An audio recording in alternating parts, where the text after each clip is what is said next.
Alright, today's team is very fun in my opinion. Nothing particularly groundbreaking. In fact, I definitely did not come up with this combo, but it is a pretty entertaining team and definitely not one that you're going to see in Arena every day, even if it's not really that complicated. So the build we're going for is Cuckoo with Kappa.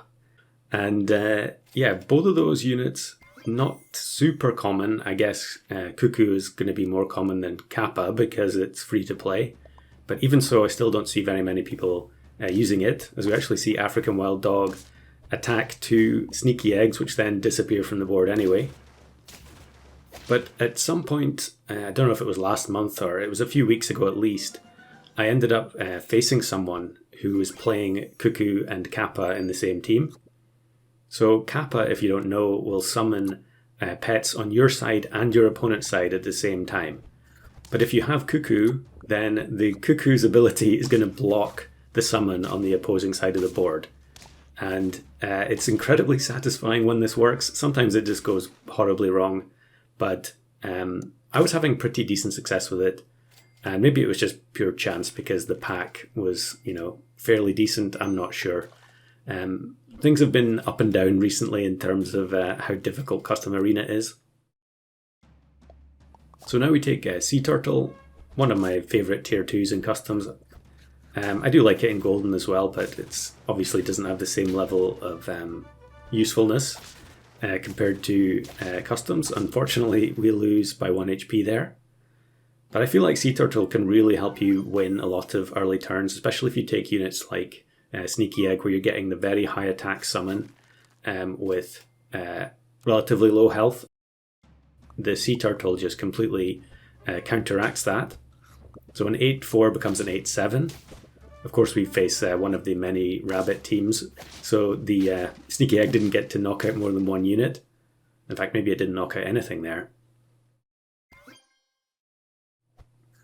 But Patagonian Mara with Gingerbread can also give you quite a big summon early. And with the extra 2 trumpets from the Cherry, I guess we'll see how big the summon is now. It's going to be 10-14, is it? Or 10-13. So yeah, pretty strong for turn 6. But I also want to work in some of the new danger units into this team. So I think the one that I had in mind was the Sawfish, which I think is probably a little bit strong for tier 4. But it is quite fun because it does result in some battles that, they either swing one way or the other, where it maybe looked like it was going to be a loss. And then you pull back a victory at the last second. So here we face Crab Bulldog. Looks like this is going to get patched out soon as well. So looking forward to that. I say soon as well because I've just recorded another video where I was talking about stuff getting patched.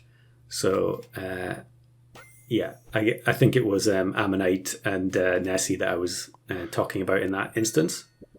So we're also going to use Bonobo, extremely powerful tier 4 from Danger Pack. I think it's way more powerful in Customs than it is in Danger itself. But that's going to allow us to get another Clownfish. A lot of people playing Geometric Tortoise as well, another very strong Danger pet. Luckily here it was only level 1. So we do manage to break through, but we still lose by 1 HP. So on the face of it, this run seems like it's not going to work out because, we're going to end up going too late, having lost and tied a bunch of games early, which is often the way when I'm going for these types of runs. But we find the Kappa on turn 9, and then we've got double Chocolate Frozen, and we also have the free Gingerbread from earlier. And then another Bonobo to copy the Kappa. When you have the very small Kappa like this, oftentimes just playing it at the front can guarantee that the opponent doesn't get any summons because usually their unit's going to be bigger. But once we get it to level 2, we'll have to play it a bit further back, and there you're kind of at the mercy of what the opposing build is. So now we're going to have 2 Kappas, and we still don't have the Cuckoo or the Sawfish, which are both tier 4. And generally you wouldn't be picking up very many tier 4 units this late. Just base stats from the shop. as we face Rev GT with his extremely unusual spider crab team. I think this made it into a video. Maybe it might have been a members only video and the full video hasn't come out yet, but a very, very funny team. Spider crab, one of the worst units in the game, and you just never see anyone playing it. Except, I guess, when they're going for the achievement. So we barely scraped the win against Rev's terrible team, which maybe says something about how strong our team actually is. We get the Cuckoo, and then I'm just going to feed it up a bit to try and make sure that it doesn't get sniped. 4 squad here with Stego giving stats to Warthog. And you can see the Cuckoo does summon there, but it was after the fact.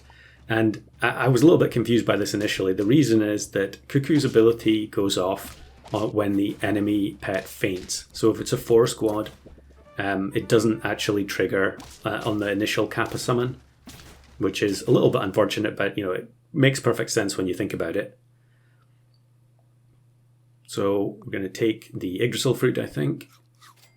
We get the Kappa level up. And I'm not sure if I had any transformed food here. Maybe that's why I just sold the clownfish, because I could have transformed the clownfish into something else, but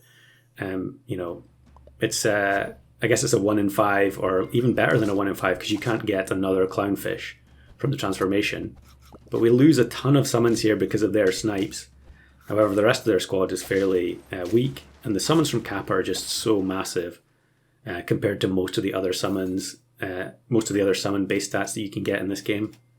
I guess a summon from Kappa is basically the same amount of stats as you get from level 3 Hydra.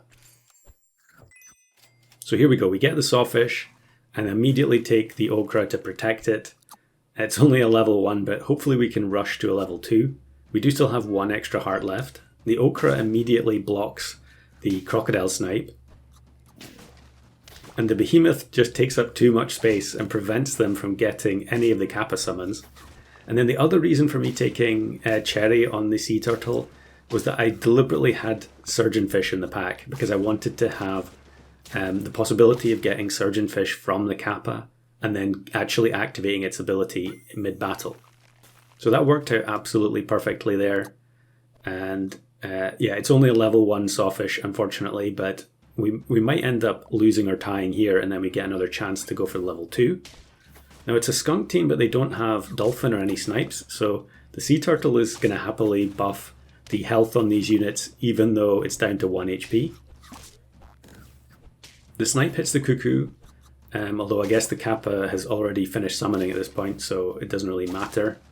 But yeah, I think you can clearly see that we're not going to make it. Some units are just too big, although they do only have 2 total HP left there. And we get the Sawfish level up, so incredible shot block. And it gets the 1-1 from the toy. And then look at this team. I think this person quite often plays level 3 Stork with Mushroom, so you never quite know what's going to happen.